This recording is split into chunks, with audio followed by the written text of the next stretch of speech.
Navigating today's business and tech world can feel a bit like trying to find your way through a storm without a map, right?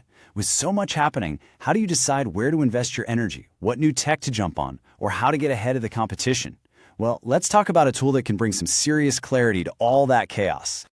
And that's really the big question, isn't it? Whether you're a leader, a project manager, or an innovator, you need a clear, objective view of where you stand. It doesn't matter if you're in a formal corporate setting or a fast-moving tech startup, everyone's looking for that clarity. So where do we find it? Well, the answer might just lie in a classic but incredibly powerful framework. Think of it as a compass for your strategy, a tool designed to give you a clear direction by showing you exactly where you're starting from. We are, of course, talking about the SWOT analysis. At its heart, this is what a SWOT analysis is all about. It's not just some academic exercise, it's a super practical tool for taking stock of your situation. You can use it for your whole organization, a new product launch, or, hey, even your own career. And the ultimate goal? To strategically point your resources, your money, your people, your time, where they'll make the biggest impact. And here it is, the whole framework in one simple visual. This is the SWOT matrix. You can see it's broken down into 4 quadrants: strengths, weaknesses, opportunities, and threats. And pay attention to the 2 axes here. The vertical line separates what's internal, stuff you can control, from what's external. And the horizontal line separates what helps you from what, well, hurts you. All right, so let's dig into this. To really understand how this compass works, we've got to look at each of its 4 cardinal points. We'll start by breaking down what defines each quadrant and how they all fit together to give you the full picture. Now, this slide right here is maybe the most important distinction to get. Strengths and weaknesses are internal. These are things you have direct control over, like your team, your brand, your internal processes. But opportunities and threats, they're external.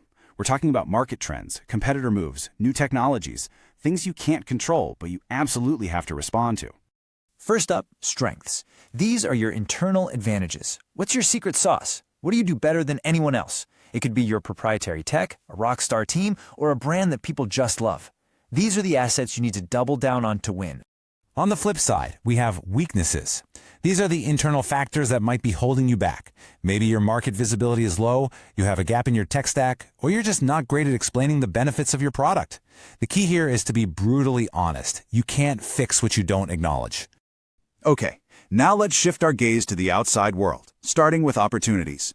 These are the favorable winds out there: a growing market, an emerging customer segment, or a game-changing new technology you could adopt.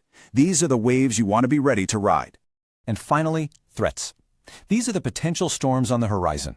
A disruptive new competitor could pop up. A new technology can make your current offering obsolete. Or a big economic crisis could change the game for everyone. These are the risks you need to prepare for. Okay, so you've filled in all 4 quadrants. You've got your lists, but an analysis is pretty useless without an action plan, right? The real power of SWOT comes from what you do next. It's all about turning this diagnosis into a concrete, strategic plan of attack. This is the key takeaway. The analysis itself isn't the finish line. It's the starting block. It gives you the situational awareness you need to then go and make smart, informed decisions. It's all about what you do with this knowledge. And here's that plan of action where the analysis gets real. You want to use your strengths to go after those opportunities and defend against threats. At the same time, you work to eliminate your weaknesses, ideally turning them into strengths. See how each quadrant now has a clear, powerful call to action? So, how do you get started? Let's make this really practical. You can apply this framework right now to your own project, your team, or your entire company just by asking a few targeted questions.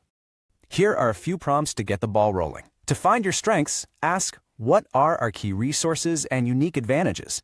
For weaknesses, be honest. What aspects really need improvement? For opportunities, look outside. What market trends can we jump on? And for threats, think ahead. What external factors could derail our success? Answering these is the first step to building a really solid strategy.